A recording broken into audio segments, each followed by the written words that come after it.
Hey guys, kumusta? So, ito yung part 2 ng mga rifle collection ko. So, part 2, siguro classify natin to as modern rifles. Modern ba to? Yeah, modern rifles na lang. And then, yung last, yung mga 22 LR rifles. Kasi marami din yung, yung 22 LRs. So, isa-isahin na natin. Ay, pasensya na, no? Simulan natin dito sa pinakauna dito sa kabila. Pagsamahin na natin yung PCC din. Daanan na natin. Palmetto State Armory, AK-47. So, ginawa ko to ng video last time. Naglagay ako ng rail mount sa ibabaw, pero wala pang red dot. Magagamit mo pa rin naman yung niya, yung irons niya. And, kita nyo, iniba ko yung muzzle brake. And, naglagay ako ng sling. And then, eto, Magpul stock to. Okay, naglagay ako ng extra bala dito sa stock at saka dito sa grip. Okay, 7.62 by 39. Okay. Next, PCC. Magkatabi, tirahin ko na to. High Point 9mm na merong ATI stock. Parang mukha siyang Beretta CX-4 Storm. Okay? Kaya, pero pag tinanggal mo yung stock ng ATI dyan, ito yung pinakapangit na rifle. Ito yung tinatawag na Planet of the Apes. Anyway, 9mm. Okay, next. Anong kata? Oh, ito. Ito, namimiss ko na to. Miss ko na to. Ruger PC Carbine. So, kung napanood nyo yung pistol video ko, meron akong Ruger Security 9. Ito, meron din akong Ruger PC Carbine. Pero ito, kinonvert ko na to accept Glock magazines. Cheap red dot from Amazon. Pero, ginagamit ko to sa PCC competition. Gustong gusto ko to. Bakit? Kasi, left side charging. So, pag nag-load ako, etong left hand ko, ginagamit ko. So, nakatingin pa rin ako sa optic or sa red dot at yung kamay, yung trigger ko nasa trigger pa rin. So hindi ako magpapalit ng cheek weld or hindi on target pa rin ako. So may couple of mods ako dito. Naglagay ako magwell, extended na mag release, yan, kulay pula pa. Tapos naglagay ako dito ng folding grip. Kahit naka-fold or ganyan, pwede mo siyang hawakan. Tsaka, syempre, muzzle brake, no? Maikli lang na may porting sa sides at tsaka sa ibabaw isa. Yan, miss ko na rin to eh. Ang strength nito na ano siya, na babali. No? Tutwist mo lang. Kaya ni YouTube to. Tagal ko na rin kasi hindi ginagamit. Hindi ko alam kung pwede kay YouTube yung mga ganyan. Kaya yan, alam niyo naman yan. Ruger PC Carbine, pwede yan paghiwalayin. Ito dapat sa pistol ko to na isama. Pero sa Amerika kasi pistol ang tawag dito eh. Meron siyang brace sa likod. Nakalimutan ko na yung tawag sa ganitong brace. Bira na yung ganito eh. Rubberize siya. Tapos naglagay ako dito ng hand stop. Aluminum yan. And yung muzzle brake. Big fan ako ng muzzle brake. Yan ang una kong pinapalitan. Flip up sights. And sight mark na. Bilib ako sa mga sights na kahit store mo ng ilang taon gumagana pa din. Ayan o. Magana pa rin Nakakatawa lang.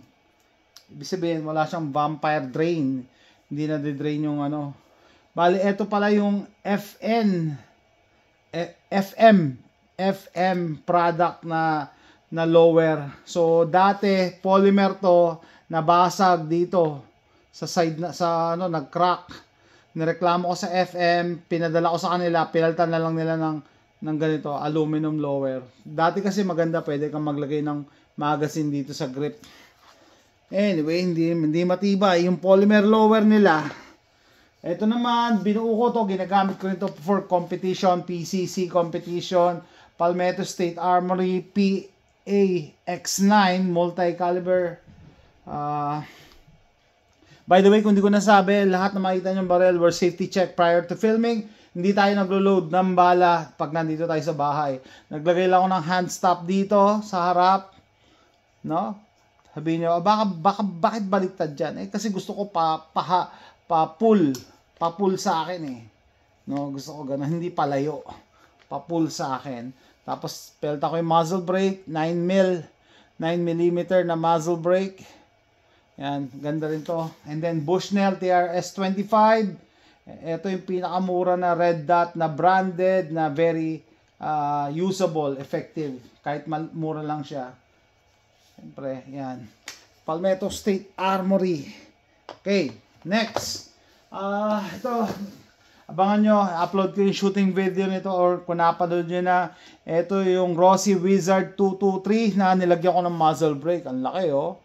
Talagang, ang sarap ipotok nito. Halos walang recoil. Very minimal ang recoil. Nag-enjoy nga yung kaibigan ko na si JR, no? Nung pinatry ko siya dito. Akala ko dati sira na yung scope nito, hindi ako tumatama. Yung pala, yung recoil lang talaga. So, nung na-tame ang recoil, on target na ako. And, ano ba? Ito, palagi ko rin itong pinapakita. Thompson Center, 6.5 Creedmoor. Ito, pinakamalaki kong bala. Pinakamalaki kong caliber. Mas malaki ito sa 308 ko. Okay? And I think naglaylo na yung Thompson Center. Hindi ko alam kung sarado na yung Thompson Center, no? TC Compass. TC Compass to. Bolt action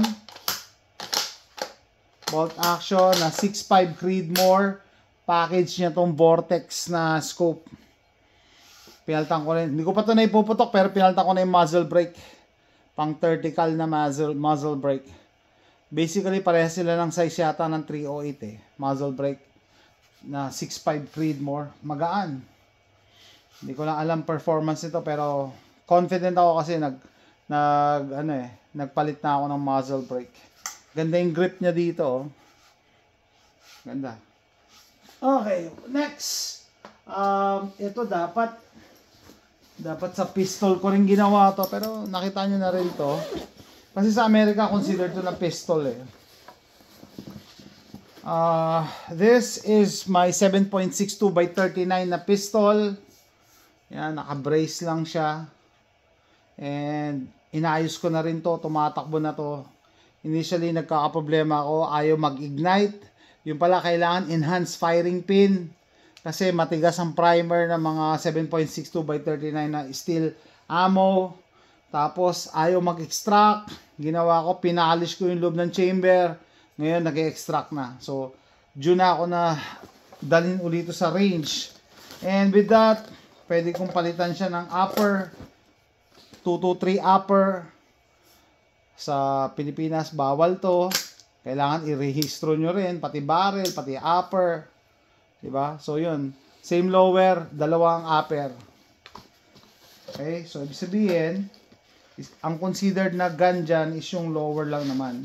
Yun lang ang barrel. The rest, accessories or parts lang yan na pwede mong palitan anytime, no? Na hindi na kailangan naka-record kay Uncle Sam. Next, Rossi Wizard. Nung kiniklearance na nila yung mga Rossi Wizard, bumili ako nito 243. Ito lang ang nag-iisang 243 sa aking collection, no? Ayoko sana ng ibang caliber kasi sobrang mura at that time and hindi ako nagkamali. Buti bumili ako kasi discontinued na to eh. And yung 223 ang sarap ipotok. I can imagine lalo na rin siguro ito din. Bull barrel, brake action design, 243 ang bala. So ang 243 mas mahina siya sa 308. Pero mas malakas siya sa 223. Kaya maganda siya pang hunting. Bagong-bago pa yun, naka-plastic pa. And ito, palagi nyo rin nakikita to. Ito yung AR-15 na ginagamit ko pag nagra-rifle class ako. Upper and lower, pinagsama ko lang yan. Palmetto State Armory yung lower. Yung upper, Anderson yata yung upper. Discontinued na yung ganitong part na to. No, wala na kayong mabibili. Pati yung upper na to. Pero okay lang din. So, nilagyan ko siya ng light. Sponsored to, no? Nung isang Amazon seller. Ayan, no? Liwanag, oh. Tapos flip up sight, vortex. Ito mura na yung ganitong vortex na red dot eh. Nag-iisipan ko pa kung bibili ako niyan. Tapos vertical foregrip and 2-point sling. Kung meron kayong rifle, I suggest 2-point sling. Huwag kayong mag single point sling. Pag nag single point sling kayo, dito lang. At lahat ng weight ng rifle nandito lang sa connection na to and luluwag yan. Luluwag. Mas maganda ang 2-point sling. Okay? Mas secured. Next, ito, lagi ko na nito ginagawa. Ito yung pinakauna kong rifle. 14.5-inch barrel. Permanently pinned yung Yankee Hill machine na muzzle brake. Kita nyo, muzzle brake. Tapos, yan. Vertical foregrip. Parang meron akong theme na FDE. Pero gusto kong palitan yung red dot nito. Mumurahin lang yung red dot niya pero so mas gusto ko na yung mga prism na red dot. Okay? So para mapalitan ko yan. And next, ito isa na rin sa mga paborito ko din to. Ipotok. 7.62 by 39 na AR. AR-47 to eh. Okay? So, B5 stock. Yung tingnan yung angled ng grip nito, ganda. Ano, almost vertical. Tapos iron sight lang ng Daniel Defense. Ginawan ko rin yan ng video. Sabi ko, parang mali pagkakalagay ng, pero ganyan talaga yan. Pakita nyo yung pangalan, Daniel Defense. No, parang hindi siya ergonomic eh. So, Bear Creek Arsenal 7.62 by 39. Right side charging handle. Binili ko to pang hog hunting, pang hunting ng mga baboy ramo. Talaga 7.62 by 39, tutumba yan. AR-22, caliber 22 na AR-15, dedicated siya. Pero yung lower nito, ito yung nag-iisang polymer lower na binili ko. Nagkakaproblema ako sa 556223 pag ginamit ko. So ginawa ko na lang siyang 22 LR. Kasi may flex ang polymer kaya hindi ko talaga sinasuggest ang polymer lower. So meron akong polymer upper from Chiappa. Yan, minsan dire-diretso ang pag-shoot niya, minsan nagja-jam. Hindi ko pa rin ma-figure out anong problema nito. Hindi ko alam kung yung bolt ng Chiappa or yung lower. I don't know. Malamang yun sa Chiappa na eh. Okay, ito, Zombie Hunter, ginawa ko rin a few years ago, siguro mga 14 years na sa akin to, 10 to 14 years. 10.5-inch barrel. Anong tawag dito? Yung muzzle blast forward. So, less ang sound na maririnig mo. Papunta dun yung sound. Angled foregrip. True glow red dot. Mura lang. Tsaka, syempre, backup irons. Naglagay lang akong Zombie Hunter. Yes. 10.5-inch. Sabi kasi nila, pag mag-AR-15 ka daw, mas maganda, pinakamaikli na yung 10.5-inch para hindi ka magka-problema sa cycling. Anyway, meron din akong 7.5 pero wala rin problema. Mas stable nga lang ang 10.5. Mas safe ka na hindi siya magkaka-problem. Oy! Naku. Ito, ang aking AR-10, medyo mabigat. Ang ilaw nito, nakalimutan ko na yung tawag din. Yung invisible siya sa naked eye. Kulay green siya na ilaw. Pang hog hunting din to eh. Pelta ko lang yung muzzle brake. I don't know, lahat yung butas niya paikot eh. So siguro paltan ko na rin to ng tanker na muzzle brake. And yung scope nito, sight mark. Malaki ang scope nito guys. No? 8.5 by 25 by 50. AR-10. Mabigat. Kita nyo, very supported talaga yung mga parts na kailangan support. Ibig sabihin, makapal yung metal. AR-10. Siguro discontinued na din to. Alexandria Profab. Caliber 308. Ito palang buttstock nito, binigay lang sa akin ng katrabaho ko dati sa dialysis. Nagpalit daw siya, hindi niya na kailangan. Binigay niya lang sa akin to. Ang ganda, bagay siya sa AR-10. Hindi mo na kailangan adjust. Kasi kailangan mo talaga naka-stock ka pagka AR-10. No? Malaki siya. Kailangan ko na rin siya ilabas. Dahil matagal ko na rin siyang hindi na ipuputok. Kasi naman, mahal ang bala ng 308. Ito na siguro pinakamahaba ko na 5.56, 223 5.56 rifle. 20-inch siya na stainless 223 Wild. Ang ano nito, chambering nito. Tapos forward blast din yung ano, yung muzzle brake. Bushnell scope. Ay, nagkakagasgasan na, nagsisiksikan sa gun safe. Tapos ito ay ginawan ko rin to ng ano ng video. Strike Industries. Ay, naka-permanent na siya. Hindi na tutupi-tupiin kasi mahaba ito eh. And I think that's it. Ay, hindi, meron pa pala. So, yung aking Savage Axis 308. So, dalawang 308 ko. Isang AR-10 saka isang bolt action rifle. Pang-hunting din. So, nagustuhan ko yung scope nun. Yun din. Sightmark 8.5 by 25 by 50. Yan. Ang 308 guys, ito ang pinuputok. 7.62 by 51 ang size. So, yung 7.62 by 51 nito, mas mataas ang pressure noon. Ito naman, mas mabigat ang round kasi mas mabigat ang projectile kasi mas kailangan ng knockdown power pag nag-hunting ka. No? Naglagay ako ng pouch, recoil butt pad, tapos bipod, saka sling, and syempre muzzle brake. So, maganda rin mag-bolt action na rifle. Misis ko nga pag outdoor range kami, gusto niya bolt action para daw siyang sniper. Sniper pag nagbo-bolt action. Which is true naman, mas accurate ang bolt action. And last but not the least, ito na yata yung ano ko, last na modern rifle ko, yung Kel-Tec Sub 2000 Gen 3 na naka-iron sight lang, na hindi ko pa nagagawa ng review, hindi ko pa rin nagagawa ng comparison sa Gen 2 and Gen... Oh, hindi ko pa nagagawa. Sorry, hindi ko lang ito last. May isa pa pala. Yun nga, no? Yung Gen 2 ko na, no? Gen 2. Gen 2. Gen 2 na, ano. So, ito na yung last na, ano, na rifle. Gen 2.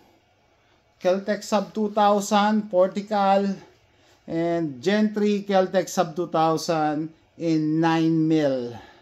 So, abangan nyo yung comparison video. Sabihin nyo, meron talaga pinagkaiba? Meron. Kita nyo na, ayan pa lang sa taas. May pinagkaiba na. Sa rail pa lang. No? Gagamit ka ganyan, dalawa. Wala. Sabi ko, kahit sa dami ng baril ko, isa lang ang magagamit ko one at a time. Kasi hindi pwede na tag-isang kamay. Hindi ka makakatama niyan. And you will just be punishing yourself sa recoil. And mas accurate ka kasi pag dalawang kamay sa isang rifle. Or maski pistol nga dapat dalawa ring kamay. So that's it guys. Ito yung aking mga modern rifles. Nagawan ko na yung surplus rifles. Ang susunod ko naman is mga 22 LR rifles and shotguns. So, as always, kung nag-enjoy kayo sa video na to, kung gun enthusiast kayo, kung gusto nyo nakakita ng baril, and hopefully na-appreciate nyo na hindi puro Amerikano ang gumagawa ng mga gun collection videos, sana mag-thumbs up naman dyan, like, share, and subscribe para makagawa pa ako mas maraming video. So, that's it guys. See you next time. Bye.